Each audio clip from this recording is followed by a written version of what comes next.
Ladies and gentlemen, good day and welcome to the Apar Industries Limited Q3FY26 earnings conference call.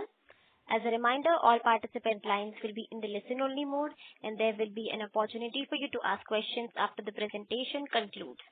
Should you need assistance during the conference call, please signal an operator by pressing star, then zero on your touch-tone phone. Please note that this conference is being recorded. I now hand the conference over to Mr. Ambesh Tiwari from Essential Technologies. Thank you, and over to you, sir. Good afternoon, everyone. I welcome you all to the Q3FY26 earnings call of Apar Industries. To discuss the business performance and outlook, we have from the management side Mr. Kushal Desai, Chairman and Managing Director, Mr. Chaitanya Desai, Managing Director, and the CFO, Mr. Ramesh Iyer. I will now pass on to Mr. Kushal Desai for the opening remarks. Thank you, and over to you, sir. Yeah, thank you, Ambesh. Good afternoon, everyone, and welcome to the Apar Industries Q3 earnings call. I would like to start by giving a quick overview of our performance and then follow it up with a short industry update. Post that, I would like to get into the specific segmental performance of the three major businesses and then finally throw open the floor to questions. Our consolidated revenue in Q3 came in at 5,480 crores, representing a 16.2% year-on-year increase. This was particularly characterized by a resilient domestic business performance and a favorable product mix across all business verticals. The export business was affected due to the UF tariff situation. If you look at the domestic revenues, it grew by 30% in Q3 FY26 versus the previous year, and 26.9% if you look at it in the 9-month period. Exports for the quarter were down 11.2%, contributing towards 25.6% of the company's overall revenue, compared with about 33.5% a year ago. The US business performance remained quite subdued in Q3. This was related obviously with the tariff-related impacts and especially with an announcement that took place during the quarter of what is called Section 232, where almost 400 product categories were added under Section 232. And this covered pretty much most of the cable and conductor products and resulted in an order booking which was very low in Q2, and the subsequent impact of that has happened in Q3. However, in Q3, the order booking has been better, and I will cover that under each of the individual segments. If you look at EBITDA, the EBITDA is up 20.4% year-on-year to 483 crores. The EBITDA margin stands at 8.8%. Due to the enactment of this new labor code, we have had to recognize a provision towards past service cost of gratuity and had to increase the provision amounting to approximately 25 crores based on the best possible estimates. And this has been accounted for under an exceptional loss. Profit after tax post this exceptional loss came in at 209 crores, which is 19.4% higher than the same quarter of the previous year. The profit after tax margin is at 3.8%, which is about 10 basis points higher than in the same period previous year. Now comparing the 9-month figures, the consolidated revenue has come in at 16,299 crores, which is up 22% year-on-year. The export revenue has grown by 12%, and this was on the back of strong export revenues, especially US billing in the first half of the year. We billed in the first half about 1,600 crores, which is equal to the entire volume that we had done in the previous year. So EBITDA for 9 months is up by 23.8% and stands at 1,483 crores. Profit after tax at the end of 9 months is 723 crores, including the 25 crore exceptional item, and is up 26.6%. The top line as well as the bottom line are both all-time highs for a 9-month period. In terms of some general industry highlights, India has achieved its highest ever annual renewable energy capacity addition in the calendar year 2025, which is nearly 38 gigawatts of solar and 6.3 gigawatts of wind capacity. Compared to current year 2024, the solar installations have increased by about 55%, and the wind capacity additions have increased by almost 85%, underscoring a sharp escalation in the country's clean energy deployment, and also the amount of hybrid installations coming in, which is a combination of wind and solar. As of December 2025, India's total installed renewable energy capacity has approximately reached 258 gigawatts. Solar energy continues to be the dominant contributor, accounting for about 53% of the total renewable energy mix. Wind power follows with 21% share, and large hydro is at 20%. Bio and small hydro put together form the balance of approximately 6%.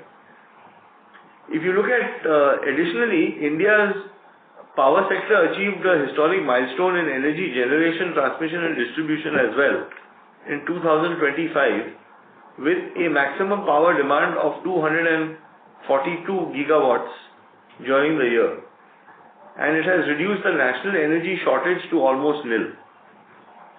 On the transmission and substation addition, there is a growth momentum in this regard. According to the latest statistics released by CA, a total of 60,260 megawatts of new substation capacity was added during the April to November time frame, which reflects approximately a 55% increase compared to the corresponding period of the previous year. However, this achievement is only 75% of the planned additions in the period. With regard to transmission lines specifically, the pace of additions still remains well off the plan. It has improved compared to the first half, where 5,077 circuit kilometers have been added in the April to December time frame. And as a consequence, it is approximately 15% lower than what it was in the same period previous year. Now, this figure up to 30th September was about 27% lower. So clearly, there is some catch-up to be made, and the expectation is that in the fourth quarter onwards, there will be a certain amount of catch-up taking place. Coming to the specific segmental performances of our businesses, I would first like to start with the largest business division, which is the conductor division. In Q3FY26, revenues were higher by 25.1% on the back of a good product mix. There was also an increase in commodity prices, which provided a tailwind. Volume actually de-grew by about 5.9%, which was largely on account of some of the delayed clearances and emanating from right of way, as well as delays in transformer deliveries that are coming out of a lack of supply of bushings, which is resulting in some of the substation work getting delayed, and in turn the transmission line work getting delayed. However, we have been working towards adding several new customers and approvals from utilities overseas. The domestic revenue grew by 37% versus Q3 of FY25. The export revenue for the conductor division de-grew by about 11%. The export mix is about 18% compared to 25% in the previous year. The premium product mix remains healthy at 44.2%, and this has grown compared to 37.4% in the previous period. If you look at EBITDA post open forex, it has grown to 251 crores for the conductor division.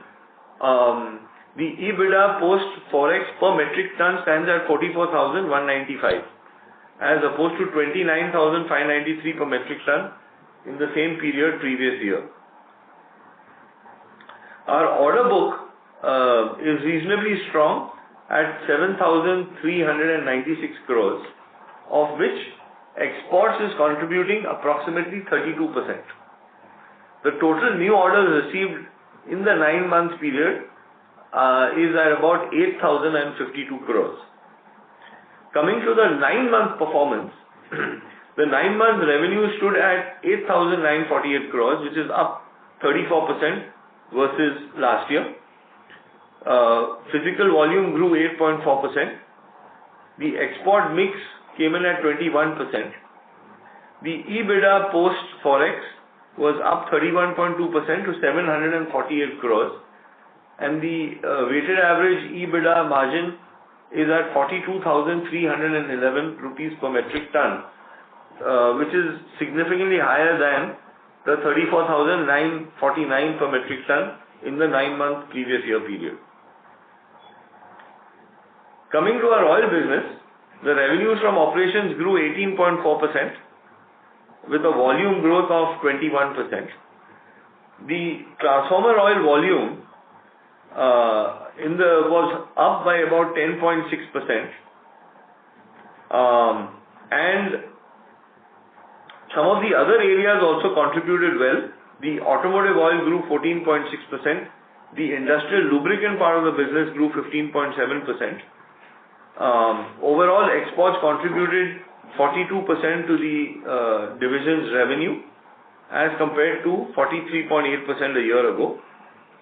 EBITDA per KL came in at 5,331 rupees per KL against 6,364 rupees a year ago. Foreign exchange depreciation did affect the profitability for this quarter. On a 9-month period, you are looking at volume growth of 12.3% versus a revenue growth of 5.9%. The revenue growth was a little bit lower because the price of base oils was lower in the first 6 months of the year. Overall revenues came in at 4,062 crores. The domestic transformer oil business grew by 13.4% in this 9-month period. In the same period, automotive oil is up 8.9%, industrial lubricants is up 16.8%, and the export mix stood at 41% in the 9-month period. Coming to the cable division, the revenue in Q3FY26 was up by only 7.6% to reach 1,362 crores. However, the domestic business had a strong performance and it grew by 34.6%. Overall, exports de-grew by 44.3%, which was basically because the US revenues were down 65% in the third quarter over the previous year. As I mentioned in the opening remarks as well as in the last earnings call, we had practically no new order booking that happened in Q2, which resulted in a relatively lower execution in Q3. However, having said that, we have received approximately 500 crores of new order inflow in Q3, a large portion of which will get billed in Q4. So we expect the export business to have a comeback, and the US, a large portion of this is actually US business. The export mix came in at 17.6% versus 34% in the 3-month period. The EBITDA post Forex came in at 8.7% to reach 132 crores. And the EBITDA margin is at 9.7% due to a favorable product mix, as well as there were some gains on the cable side with respect to foreign exchange, as the receivables from previous periods were collected. The pending order book is at approximately 1,700 crores. In the 9-month period, the cable business grew 22.1% to reach 4,316 crores. Domestic revenue is up 18.6% year-on-year. Export revenue grew by 30% year-on-year, especially given the fact that we had a very strong first half. The US revenue actually for the 9-month period is 44% higher than in the same period in the previous year. And our expectation is that overall in the year we will be equal to or greater than what we did in the previous year. Export mix stands at 34% in the 9-month period versus 32.2% in the previous year. EBITDA post Forex grew by 24% to 431 crores with an EBITDA margin of 10%. So in terms of just concluding remarks, I would like to mention that, the 9-month numbers have been reasonably strong. The Q3 was affected because of the cable revenues, which are largely accounted on a DDP basis. So they have a lag of approximately 60 to 70 days depending on where the client is located. We continue to see, as we enter Q4, geopolitical issues characterized by global tensions and even there is a certain level of commodity price volatility. However, the domestic business continues to remain strong. The cable business and orders in the US have also improved to over 500 crores in the quarter. The trade deal with the US, the discussions are still going on, but there is not enough clarity in terms of which way and when the wind will blow favorably. We've just heard of a EU trade deal, the details of which are the fine print and the exact BTN classification numbers are still awaited. But our expectation is that it would generally be favorable for both our cable and conductor business.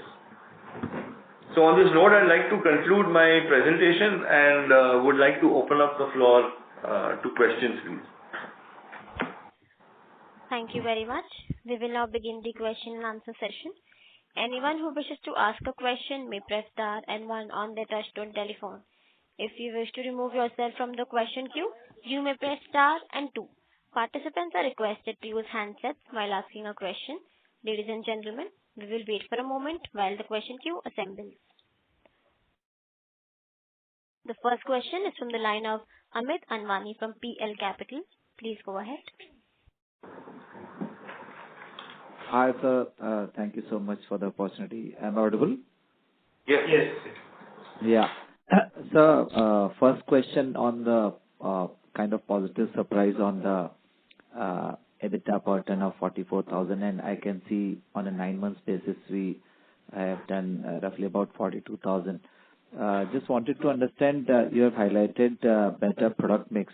So despite there was a challenge in US, also for conductor, the growth was kind of hardly 2-3%. So what do you mean by product mix? Is it the premium product where we have seen the contribution of 44-45% in 9M versus last 9M was about 37%.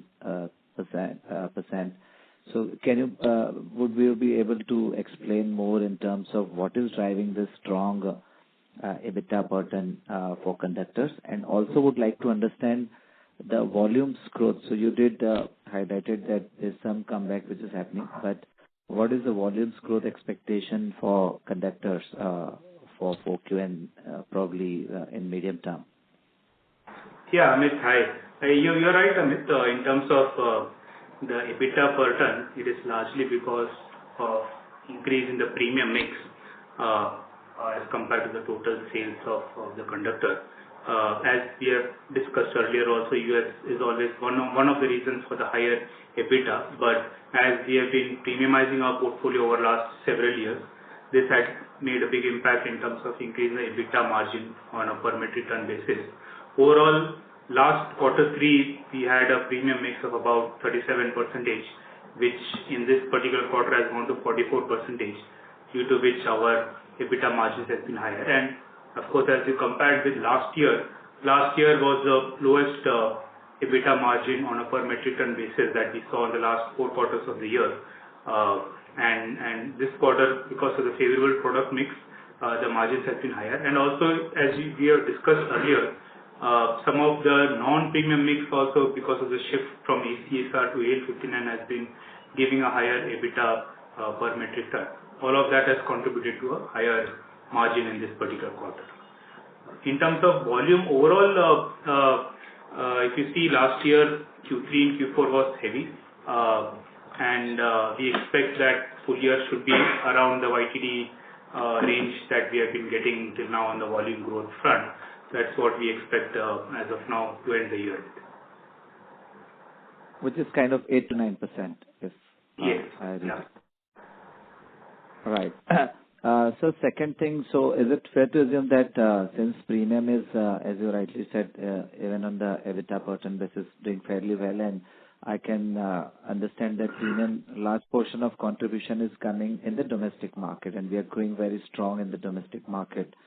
So the sustainable EBITDA per ton, are you revising that guidance of 30,000+? Because we have been delivering exceptionally well on EBITDA per ton still, despite the US challenge. We'll continue with the same guidance that we have been giving in the past. Of course, as we have been saying, that tailwinds are always not so easy to predict given the various macro challenges and domestic competition that comes. But within that tailwinds, as we have a more profitable order, the tailwinds are expected to be higher. But for now, we'll continue with the same guidance. All right. So in terms of commodity impact, how one should read it? So you have been highlighting that this is passed through. And I think in the last call you did highlight it that probably the customers might be putting project or inflows on hold because of high commodity prices, especially copper, aluminum. So if at all there's an impact, is there a chance that we might also have to take a hit, or what exactly are you anticipating for Q and Q1 in terms of commodity price impact, whether on the business or the margin? So you're right. Conductors and cables both, yeah. Yeah, you're right. Our business model is a pass-through, so we are not taking any risk on the commodity prices per se. However, you also are right what you said, that if the clients who have taken the risk of the commodity prices are sort of off compared to the assumptions they have made when they won the business, then sometimes they are waiting for the commodity prices to come down in order to go ahead with the deliveries. And to the extent their projects can afford to delay a little bit, they are exercising that option, of dealing some of the supplies. So right now we have seen a little bit of that, affecting us in this Q3, and it is possible in Q4 also there could be some. Although as of now, as things stand, we feel that Q4 will be as per our original expectation. But again, if the commodity prices go up the way they have been going up since the last couple of months, then there is a possibility that some customer may face some difficulty and postpone some of the deliveries. However, at some point, those customers will have to take the deliveries to complete the projects. Right. Sir, in terms of tariff, which is still 50%, and you did highlight it in the past calls that conductors value, I think 25-30% is affected, and for cables almost 50%. So what is the view now? Are we back on track in terms of better performance in 4Q? You did highlight it that I think we got 500 crore orders. So what is the status now, assuming that 50% tariff still continues? Is it Q4 or Q1 when we see the normalized business? And how is the customer response now after the ongoing projects, which might have, saw they taking the hit in terms of increased tariff? So, the current tariff situation remains the same at 54%. So whatever order inflow we have got in Q3, which is approximately 500 crores for the cable business, there we have had to adjust the prices down to some extent to keep the order, flow going. So Mind you, there's also been some increase that has happened across the board because other countries also have had some increase in tariff, and the Section 232 has also raised the prices of products in the US. So that has provided some amount of cushion. But overall, we have had to reduce prices to some extent in order to book fresh product.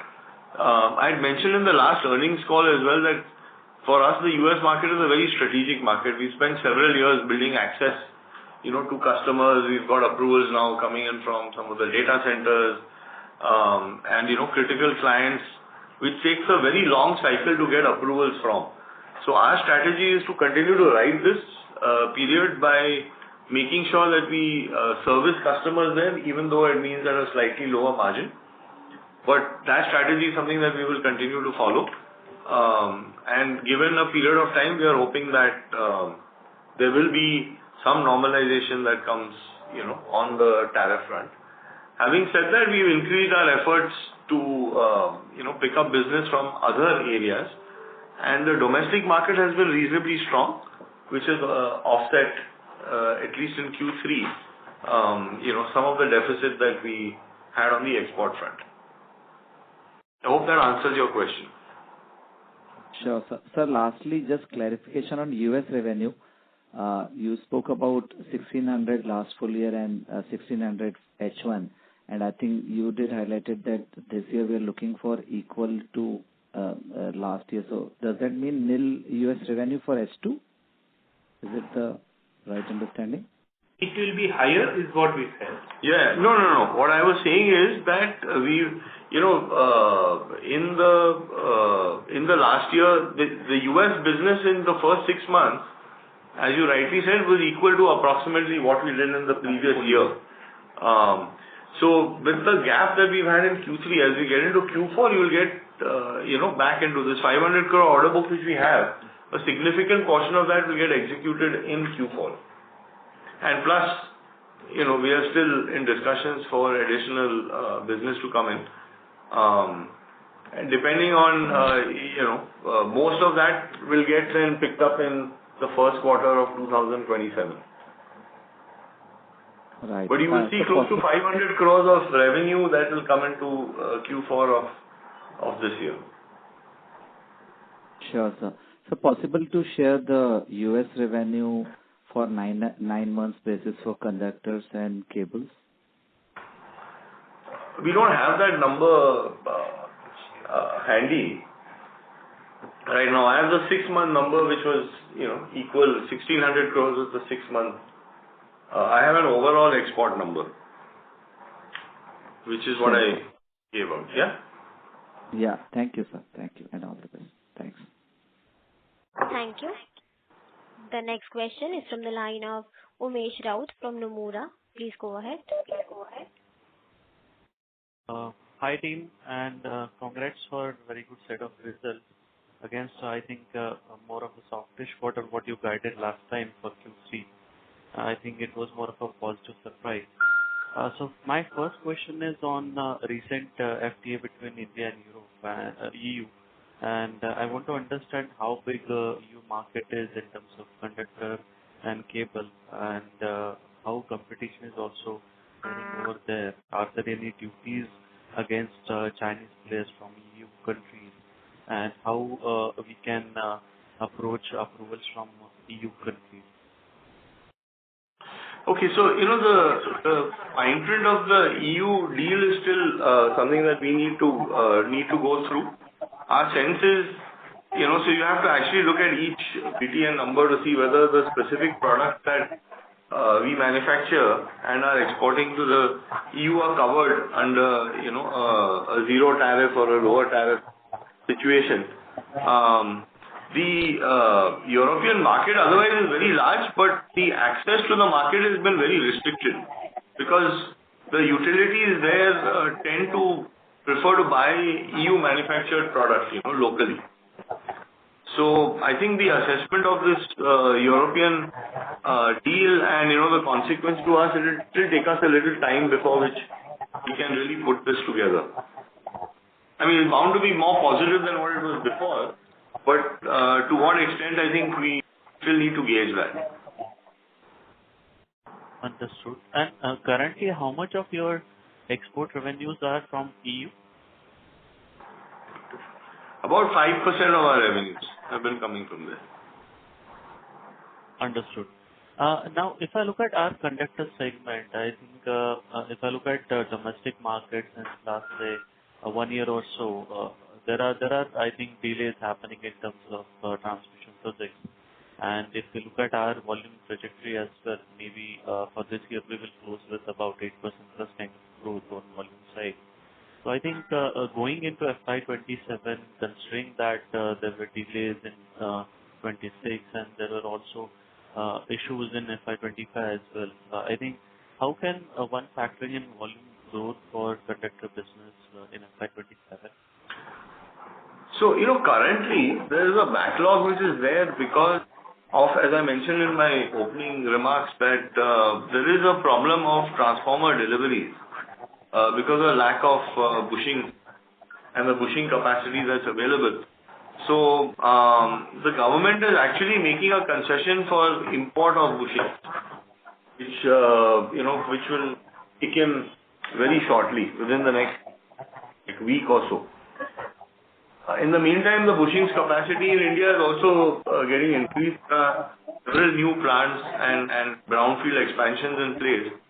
So in about 6 months' time, we expect that the domestic side will also increase. But as the import clearance comes in, you will start seeing the execution of some of these pending orders getting cleared. Some of the transformers are in a half-made, not a completed, sort of form or situation. So that itself will end up driving demand for transformer oil, as well as, some of the transmission lines which have been stalled. They will also start getting, accelerated. There are some right-of-way issues also which have added to this. Our understanding is that there is some movement in that direction as well. So overall, Q4, as I mentioned earlier, we expect a much better execution on the ground.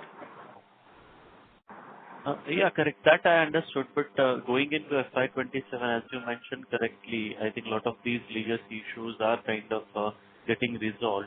So at an industry level, we will see much faster ordering. And yes, our sense is that because if you see the plan which is there, we are still 15%, behind the plan.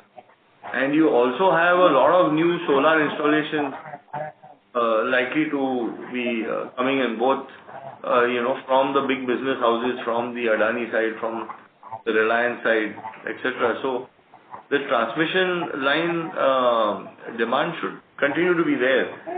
Difficult to track it, quarter by quarter because of these various approvals and things like that. But there is no slowdown expected, in the trend. As I mentioned earlier, that some of the delays which the client could afford to do, they have probably, been utilizing that leeway this year. But next year it is possible they may have to catch up all that.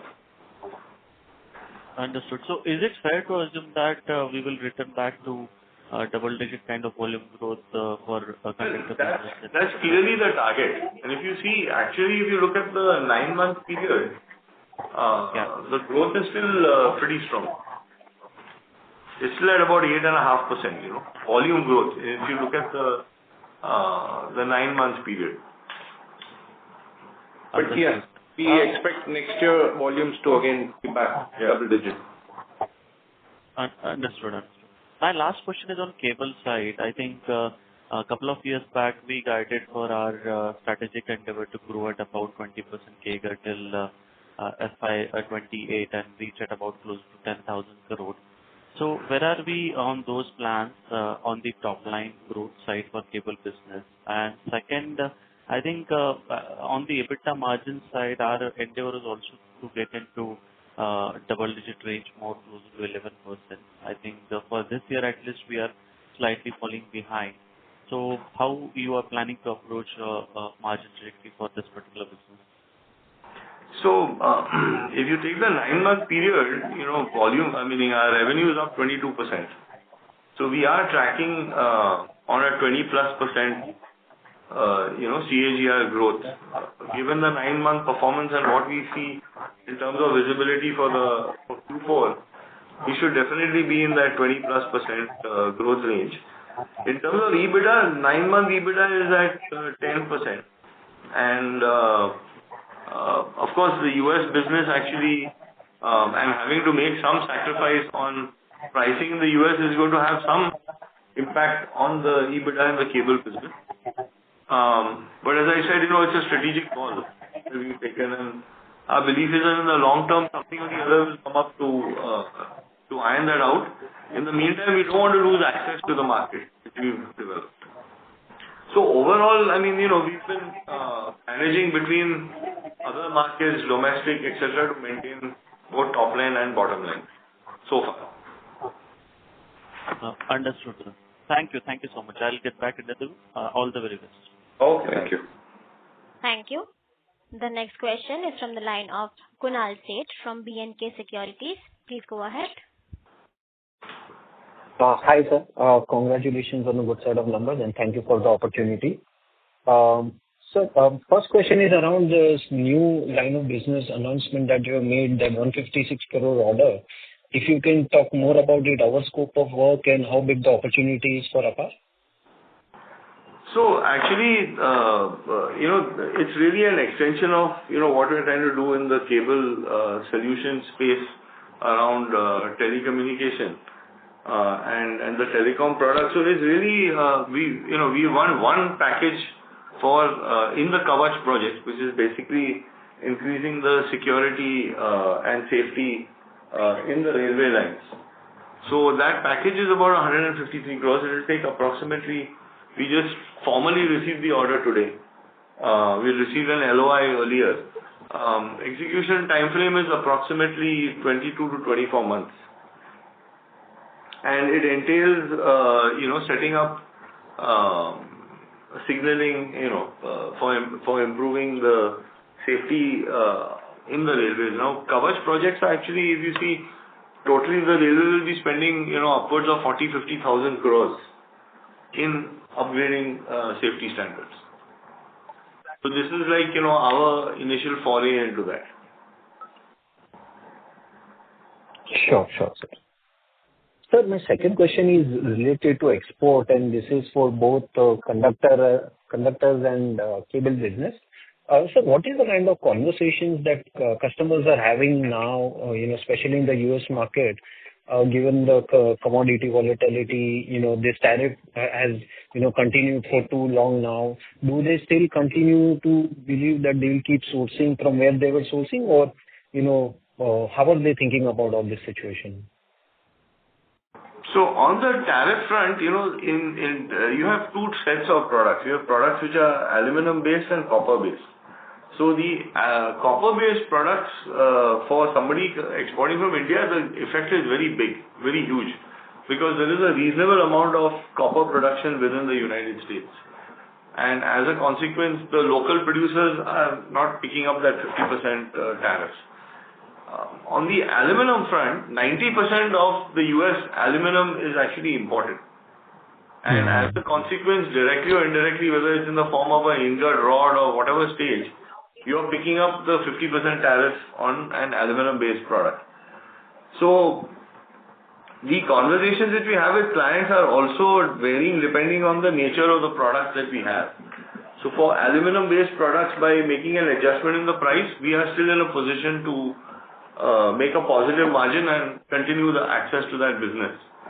Whereas on the copper side, things are very different, because the US copper rates are quite competitive, and if you have to pay the tariff to export to the US, then there will be a problem.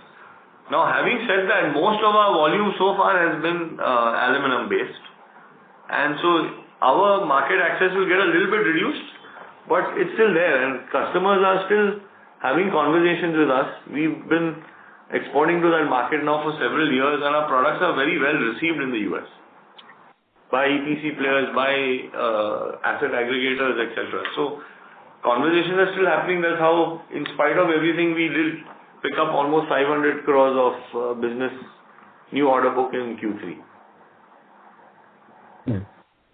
Sure, sir.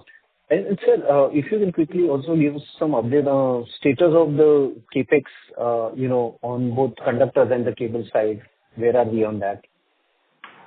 So we are pretty much on plan.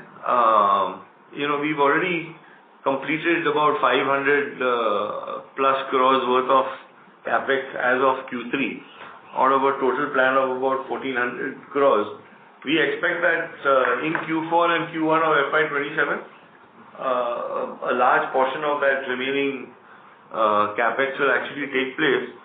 And by September, that means by the mid of FY27, you'll pretty much have all the facilities up and running. So we are on. Sure, sir. Thank you so much and best of luck for the future quarters. Thank you. Thank you. The next question is from the line of Vidit Trivedi from Asian Market Securities. Please go ahead. Yeah, hi, sir. Thank you for the opportunity and congratulations. Great set of numbers. Most of the questions have been answered. Just a few clarifications I wanted to know. First, you have mentioned that, your share was hardly 5% from the European Union. Just wanted to know, this was as of last year or for the 9 months period? It was for the last year, and it's an approximate number for the last year. And so, what's the situation before the tariffs and after the tariffs? I mean, how does difference is there? What's the tariff situation? So the European tariff varies between 4% and 7.5%. And there was also an anti-dumping duty on Indian players for fiber optic products, fiber optic cables. So we have to see, as I said in the fine print, that where does this actually finally land up. It's definitely going to be more favorable than what it was before, but what will be the exact percentage for the different classes of products? That information we don't have yet. It should be something that will come out shortly. Got it, sir. Thank you. And so what will be the margin profile in this? We were fully aware that this whole conversation was happening between India and the EU. So we have been working on getting more utility approvals in Europe, and that process is also underway. Our sense is that with the EU deal being signed, and if the tariffs actually fall, the utilities and other players will start taking Indian manufacturers more seriously, because when you sign an FTA, it is not a short term, it's a much longer term sort of arrangement. So it gives much more stability in terms of what the tariff situation will be over the years. So I mean, we will be able to lay our hands on this and be able to answer some of these questions in a couple of months once data is more clearly available. But all of this is positive. That's helpful, sir. And so what will be the margin profile in the new line of business, the Kavach project? We don't talk about margin specific. It's we don't want to comment on specific projects, because then that opens up because we have so many other projects which are running on the conductor side as well. But it's a profitable order. And it's something that I think is very strategic, because a lot of business is going to come fundamentally in that direction. Good, sir. So just last one, would it be possible for you to give a breakup in terms of volume and value growth in the cables division? Cables division, we actually report the value numbers because there will be too many products involved. So we have historically always been giving the value numbers. Yeah, we have thousands of different varieties of cables. We have the largest variety of cables being manufactured by an Indian manufacturer. So the only common denominator really is value. Got it, sir. That's all from my side. Thank you. Thank you. Thank you. The next question is from the line of Sanjeev from Antique Stock Broking. Please go ahead. So thanks for taking my question. Sir, my question was regarding the demand drivers for the cables in the domestic market. I also wanted to understand what is the demand mix from the various sectors that we have in the cables? So, we have continued to see for us strong growth coming from the renewable energy side, especially given the fact that Apar cable division is the major supplier to all the windmill manufacturers. So as the wind installations are increasing, we clearly get a benefit out of that. So renewable side has grown. The railway business also has grown year on year. We are the main supplier to Medha, who's currently executing the first set of Vande Bharat trains. So again, the growth from the railway side has also increased. We are accessing and supplying to a number of data centers in India. So we've seen growth in that channel as well. There has been some amount of growth on the defense side. So these are the channels where we've seen most of the growth taking place. And sir, how's the affordable housing and the real estate sector doing for you in terms of demand driver? So we, most of that is being serviced through a dealer distribution network. And, for Apar compared to some of the larger cable companies in that space, we are still relatively, smaller. So, and we are offering premium products in the wire side. So our emphasis has not been on the affordable housing. It has been actually on more large commercial installations, bungalows, and wherever people have laid a premium on safety. Because our products are all focused on a higher performance level with respect to safety. So we are really not very focused on the affordable housing market as much as on the more premium wires that go into commercial and residential industrial, real estate. Okay. And any pricing actions we have taken in the cable side, on the wire side as well as on the cable side, post the strong run-up in copper prices? So we've actually increased prices to cover the delta in copper. So the entire copper pricing has been passed through. All the B2B orders that we take it only on a back-to-back basis. So any order which is 25 metric tons or higher of copper that's involved, or aluminum, we would take a specific hedge. In the case of smaller orders, we accumulate it until it reaches that number and then take a hedge. So the book is largely hedged, and new business we have increased the pricing to the extent of so it's not only the commodity increase, but it's also the exchange rate, So the effect is the dollar increase in aluminum and copper multiplied by the exchange value. So that entire thing has been factored into the pricing. And sir, on the premiumization and on the conductor side, it's largely now around 45% on level. To what extent it can potentially go in the medium term? So, we are already, at that in the mid-40s. It all depends on how much reconductoring work keeps coming up. And our sense is that if you look at it in the medium term, there will be a lot of reconductoring required. As you have data center projects that are coming up, even in India, even though we have few projects which are in the gigawatt category, there are several projects which are in the hundreds of megawatt category. So these require a lot of energy. And so, when you add that to whatever other growth is taking place, reconductoring is bound to be a larger business. Also, our capexes are going more in those categories where there's a more premiumization. So as the phase-wise expansions happen, then some of these premium products will increase in the volume for us. It can cross 50% in revenues, but it's all a question of how the adoption of these things come. We are ready with our capex, we are ready with our capacities, with approvals and everything. So moment tenders come in and the spending takes place, we are right there to be able to pick up our shares. Yeah. And some of these premium products that we are making are in the copper category. So value-wise, they will have a, higher, pro rata volume, value. Okay. Great, sir, and congratulations on a good show. Thank you. Thank you. The next question is from the line of Nikhil Abhyankar from UTI Mutual Fund. Please go ahead. Thank you, sir.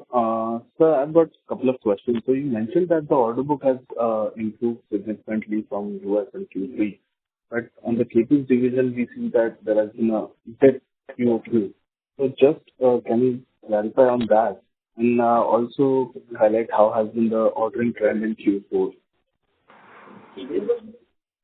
Sorry, can you repeat both your questions? So I think, Ramesh, the question was that the order book has improved. Whereas the numbers for Q3 were lower. I was saying, sir, you mentioned that the order inflow has started to improve from Q3, but we see a dip in the order book for the cables division, QOQ. So just some clarity on that. And how has been the order inflow trend in Q4, if you can? What we mentioned is that the US orders dipped in Q2, due to which there was less sales in Q3. What we mentioned is that the order inflow in Q3 has gone up as compared to Q2 in the US market. And cable business typically operates on a low order book period. So even if there are a lot of orders that comes during the quarter and also gets executed in the quarter. So even if there are quarter-on-quarter order book reductions, typically it gets made up from the new orders that comes and gets executed in the quarter. So these days, from order to delivery, the expectation is a bit shorter. So you'll find that, the order book may vary, especially when you've got things like, windmills coming up and solar. Every month you keep getting orders and you execute fundamentally in 3 to 4 weeks. So I would not be very bothered about the pending order situation on the cable side. On the conductor side, it's a much longer cycle business, and I think that number then is far more important. And so on the domestic side, are you seeing some kind of slowdown in ordering? Not really. If you see our domestic Q3 number is up 33.4%. Right. And but going forward, in terms of inquiry and the pipeline. Sorry? In terms of inquiry, future inquiries and pipeline. We are reasonably well placed on the domestic side. In fact, we see the domestic side on the cable business particularly being quite strong. Okay. And just a final question, you mentioned that you're also getting orders for data centers. If you can share what is the ticket size of these orders? So in India the data center sizes are varying very dramatically. So you have right from smaller data centers which are in the 10-15 megawatt. These data centers are measured in terms of the amount of power they consume. And you've got in Ghansoli, Adani setting up a 1 gigawatt data center, which is in New Bombay. So it's really varied in terms of size. But there's a lot of more data centers coming up, and the requirement of cables has been continuously increasing for that application. In terms of wallet share, what would be your wallet share in total project cost for data center? It's in the same range as what you would see in renewables and stuff, where you're looking at it at around 3-4%, 4% or so. Sure, sir. Thank you and all the best. Yeah. Thank you. The next question is from the line of Mahesh Patil from ICICI Securities. Please go ahead. Yeah. Hi, sir. Thanks for the opportunity. So my first question is on the cables exports. So if you see the exports were down 65% of US market. However, the overall exports are down 44%. So clearly there is some increase in other markets. So if you can highlight how we have grown in other markets and how is the growth sustainable? So we have, besides the US, we've been exporting products to Latin America, some products to Europe and Australia. We also have a presence in some of the African countries. So that presence continues. There is Chinese competition in all the geographies that I mentioned. But there are pockets where we have the products, we have the approvals, and we continue to grow in those areas. Some of them are utilities, like NL, and where we would be supplying directly to the utilities. Okay. So nothing extra in this quarter that has happened, right? I mean, this is just business as usual. This is a relatively steady business. The US piece is relatively large, as you can see. There was less business in one quarter. The number fell. In the next quarter, we started getting a new order inflow, and so in Q4 you will see that 500 crores is approximately the order book lined up in Q3, which will be largely executed in Q4 of this year. Okay. And sir, the second question is on the conductor side. So if we see various these premium conductors, right, either HTLS, AL59, etc. So if you can highlight, so as far as I understand, HTLS is mostly going into reconducting. AL59 is used in coastal areas. So if you can highlight the demand trend for these conductor types. So AL59 is also used in the TBCB, not just the coastal areas. So it is almost currently, along with the conventional ACSR conductor, comprising of maybe 98% of the market in India. 2% right now is almost like the reconducting, very small right now. It's more of a niche area. Okay.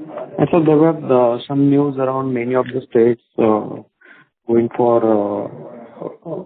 premium conductors compared to replace the existing ACSR network. So how do you see the opportunity? AL59 is what people are using nowadays in India in a major way.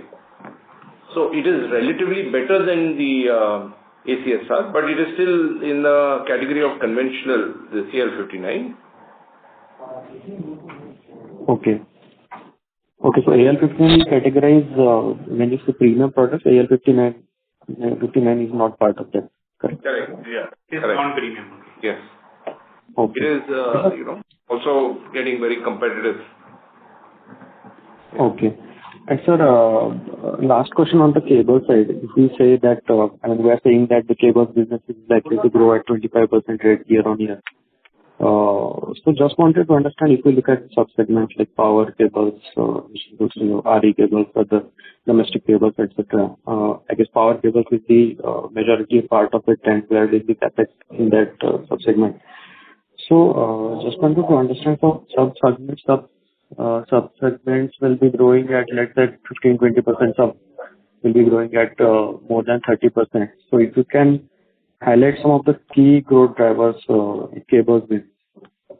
So as I mentioned earlier, for us the key growth drivers really are coming from the addition of renewable energy, the additions in the Indian Railways, some of the growth that's happening on the defense front, and then if you look at infrastructure side, the presence that we have in MVCC and data centers. So these are the major areas where we see the growth taking place, and our sense is that this is going to continue. These segments will continue into the next year and beyond. Okay. And sir, is it possible to give the share of, let's say, power cables in our overall business? We've not been actually giving the detailed breakup of that. Okay, sir. Got it. Thank you. Thank you. The next question is from the line of CA Garvit Goyal from Siren Alpha. Please go ahead. Hi, am I audible? Yes, we can hear you. Good evening, sir, and congrats for good set of numbers. Just one question on the Kavach side only. Despite it is our initial contract that we got, I just want to understand what is our exact role going to be here in future as well in the upcoming contract as well as in this contract as well. So it's a complete turnkey. So it's a supply and installation of the entire system. So there is a fiber optic and a cable portion which is part of that.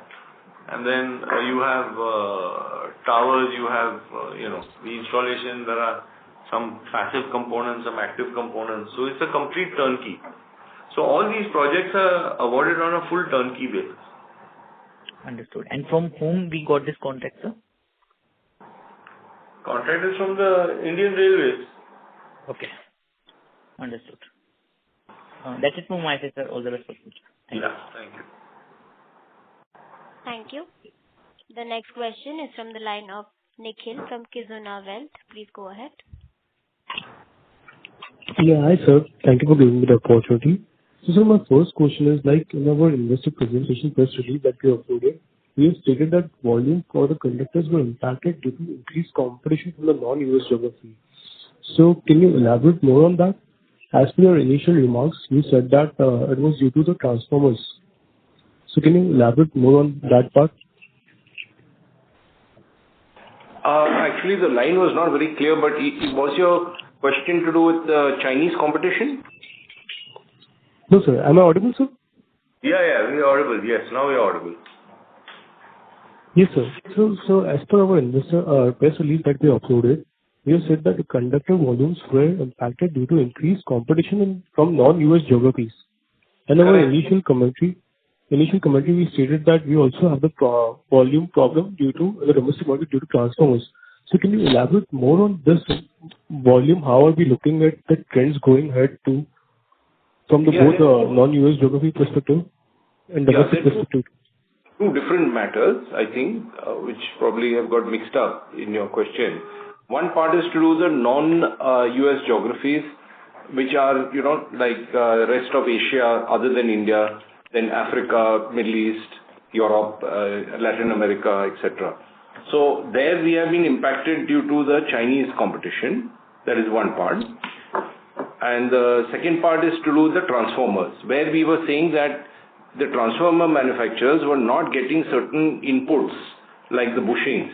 As a result, their delays were happening for the execution, and therefore they were delaying some of the requirement of transformer oil and the CTC.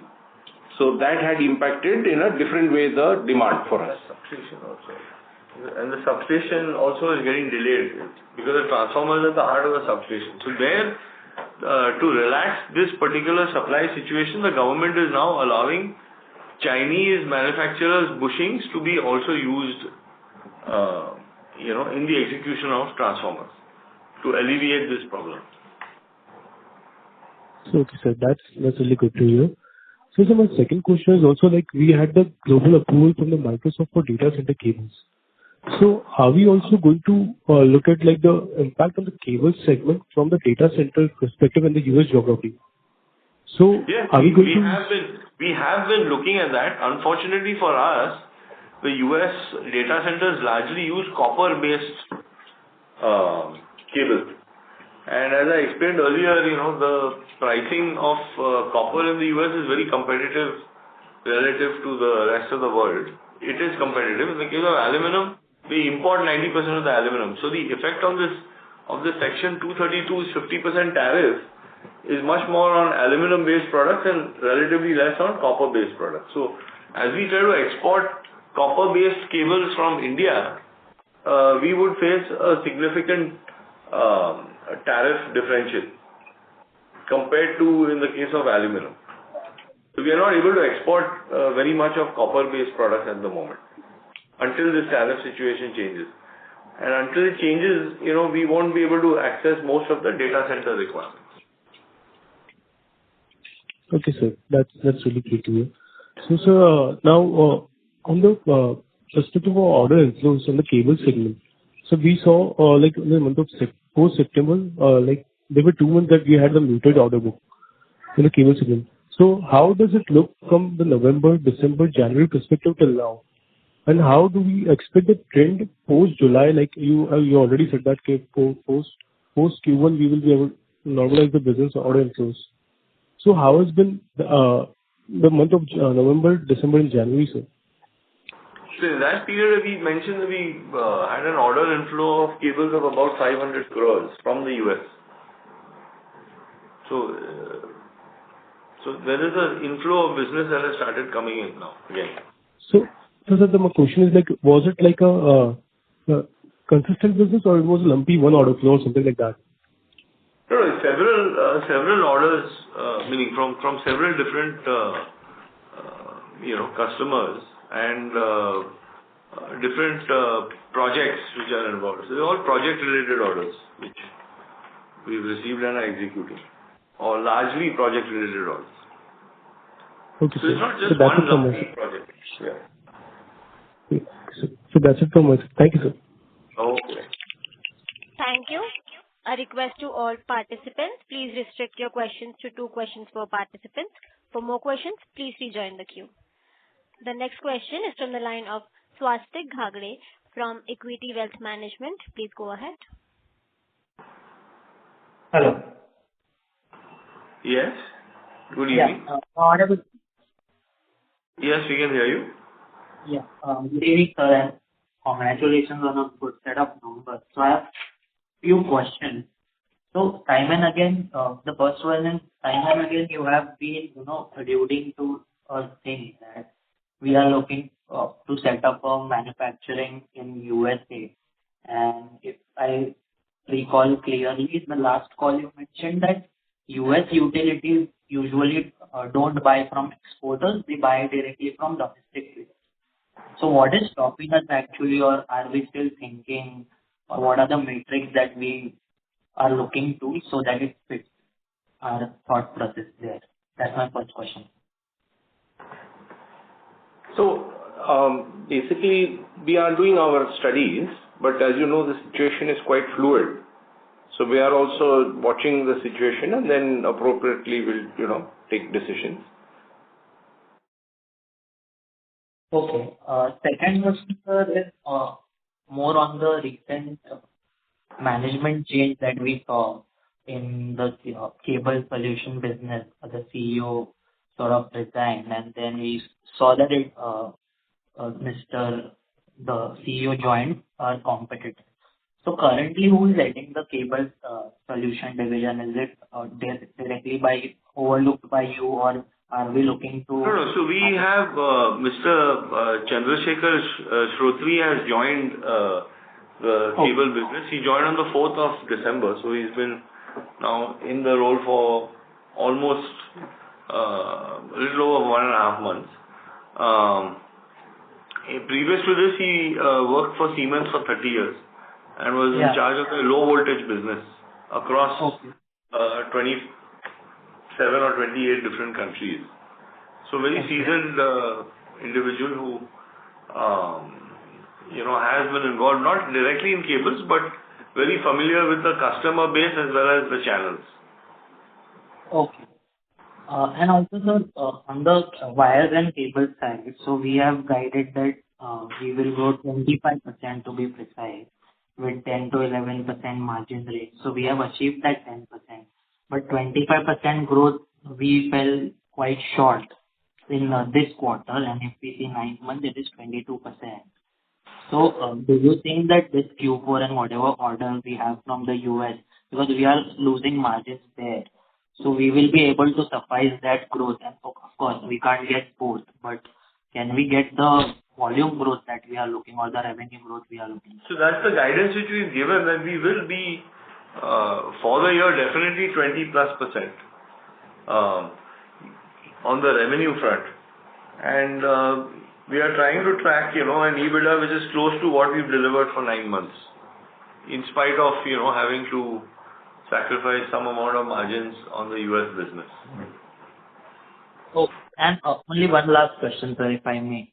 I think we have been developing good products and technical products over the years. And now with this new capex coming up in cables, as well as some part of it going to conductors, are we looking for more higher technical products like say HVDC or HVAC, sort of where the industry might going ahead due to all the surge in energy demand? And also your quick comments on the new draft NEP that we saw that was announced by the government of India? The expansions what we are doing are having a mix of the premium area as well as fungibility with the normal conventional requirements also. And our efforts will be always to use our assets for the more premium products, But with the backup that in case we don't get enough orders of the premium, then we can utilize those assets for the general purpose type also, Yeah. Exactly. And your comments on the NEP, sir, if you could give some comments. Are you talking about the announcement for the India-EU deal, you're saying? No, the new National Electric Plan that the government of India announced, wherein we have increased the guidance for FY32 to, I think we have increased that guidance on National Electric Plan. Yeah. So, we are generally positive that, the demand in India will continue to be good. And we've put in capex, which is, if you see the commentary from some of the previous, earnings calls, we've gone ahead and put capex 1 to 2 years ahead of, the actual sale likely to take place. Simply because we are bullish on demand going forward. And these days to set up the capex cycle itself is much longer, especially if you go to some of the best equipment manufacturers. So the capacity is going to be in place for us to be able to take into account, increased business flow coming in. So if demand exceeds whatever has been projected, we should still be in a position to pursue that opportunity. Okay, sir. That's it from my side, sir. All the best and congratulations once again. Thank you. Thank you. The next question is from the line of Raman KV from Sequent Investments. Please go ahead. Hello, sir. Can you hear me? Yes, we can hear. Please go ahead. Sir, it's not a question, it's just a doubt. From what I'm hearing, there has been, with respect to renewables, the PPAs which have been signed, there is a, how do I put it, decrease in the new PPAs that has been signing in terms of renewables, mainly because of fearing over capacity of modules and cells coming up in India. So how are you seeing the overall demand with respect to the renewables as an end user? Follow-up on that is, due to the recent increase in the silver prices, renewables are becoming expensive in terms of capex cost. So is that putting difficulties in terms of new renewables project which the government plans to tender out? Or I just want to understand the entire current dynamics of the renewable energy ecosystem in India playing out. So we are seeing currently a demand coming in from wherever PPAs have already been signed, and the executions are taking place. So that's one aspect. Second side is that rooftop solar is increasing everywhere. So even that is a segment that results in increased requirements of wires and cables. Thirdly, the wind side, as I mentioned earlier, is growing at a faster pace than solar, simply because its base is currently lower. But that forms the third, sort of vertical where we are seeing growth on the renewable side. So overall, we've not seen any major slowdown. Even the projections which we have for Q4 coming from solar and wind, additions, both of them seem to be reasonably strong. So we've not really seen any major slowdown on this front. Okay, sir. And sir, I just have just a follow-up on this. Amongst the cable division, what kind of cables are you seeing a tremendous growth? Is it like a high voltage cable or a low voltage cable? So, in our case, we are very focused on certain verticals, as I mentioned a couple of times earlier in the call, that, we've seen growth on the renewable side, we've seen growth in the railways, we've seen growth in defense, and we've seen growth taking place in data centers and in our medium voltage covered conductors in MVCC. So these are the areas where we are seeing, growth. Overall, I'm sure there's growth even on the industrial and commercial side, etc., but we are not the strongest player in that category. Understood, sir. So basically solar and telecom cables, telecommunication cables. All of these areas, as I said, railways, defense, data centers has also got a lot of power cable requirement. That's copper based or aluminum based, maybe. And MVCC is all aluminum, which is in the upgradation of the last mile distribution, overhead distribution lines. So these are all the areas where Apar is seeing growth. Understood. Thank you, sir. Yeah. Okay. Thank you. The next question is from the line of Amit Anwani from PL Capital. Please go ahead. Hi, sir. Thanks for the opportunity once again. So question on the 500 crore order win, which you said has happened in US. So what's the impact we took versus pre-tariff? Was there an impact on margin? What are the terms for these orders, and what can we expect for upcoming orders? You last time highlighted that for the older projects, the customers are willing to absorb, but how about this newer projects which have? So, it's a variety of cables and from a variety of customers. So depending on, what the local competition is, we've had to make some adjustments in prices. So it's varying across the product categories. But clearly there is, I don't want to specifically talk about how much is the margin hit, but there is clearly a compromise to be made on margins, but we've seen that as that compromise is made, the order inflow is taking place.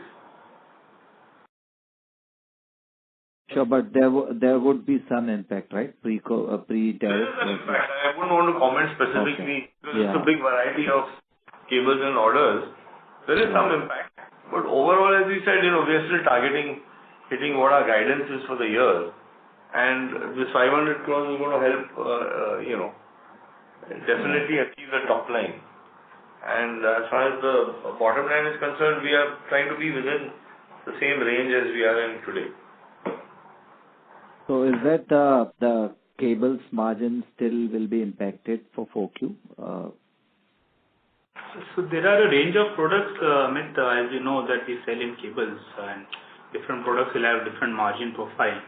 So, of course, as we said that we don't want to divulge specific information on this US project, how much the margins would be, but overall we have been we've been guiding about 9.5-10% margin, and we expect it should be around this level. YTD already we are at 10%. We expect that our margin profile should be in similar range, more or less. All right.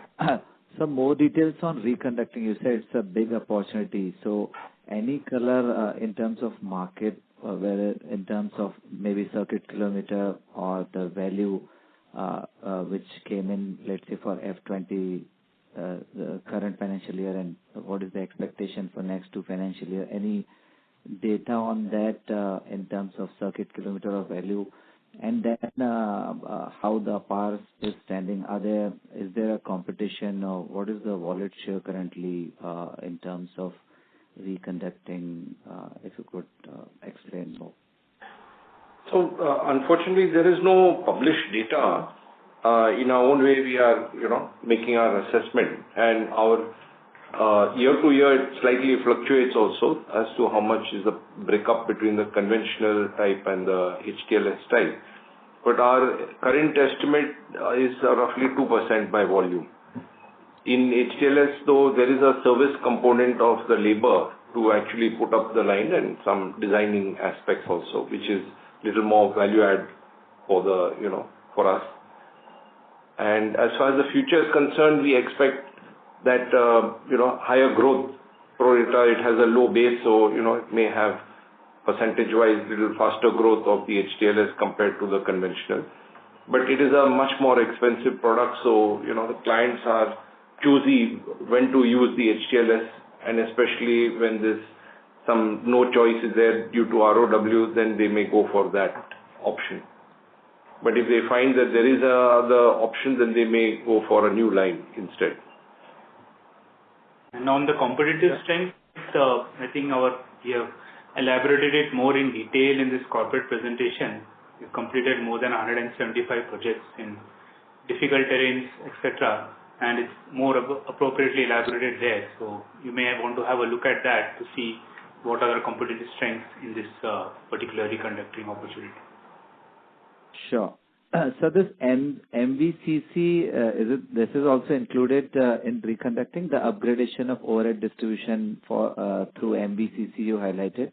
Is it also part of the manufacturing of medium voltage covered conductors are actually done in the cable business because it's an insulated product. Okay. But if we take it on a turnkey basis, then our project division actually takes it on a turnkey basis. So they do the execution of the project. Today, bulk of our supply has been going to third-party EPC players. EPC players. Yeah. Understood, sir. Thank you so much. Thank you. Yeah. You're welcome. Thank you. As there are no further questions from the participants, I now hand the conference over to the management for closing comments. Over to you, sir. Yeah. I'd like to take this opportunity to thank all of you for joining our Q3 earnings call. And as I mentioned, we continue to remain optimistic in terms of delivering whatever guidance that we had for this year. We will clearly see a higher revenue coming in from our US exports in Q4. We also see that the fundamental demand drivers continue to remain intact, and the company is on track with respect to its capex plan, and look forward to actually improved utilization of all the new equipment that comes in over the next few years as the demand for our products continues to increase. Apar is clearly the leader in carrying current in all different, between conductors, cables, transformer oil, etc. And carrying current business is going to only increase as the years come by. So with that, I'd like to end, and thank you very much for joining us today. Thank you. On behalf of Apar Industries Limited, that concludes this conference. Thank you for joining us, and you may now disconnect your lines. Thank you.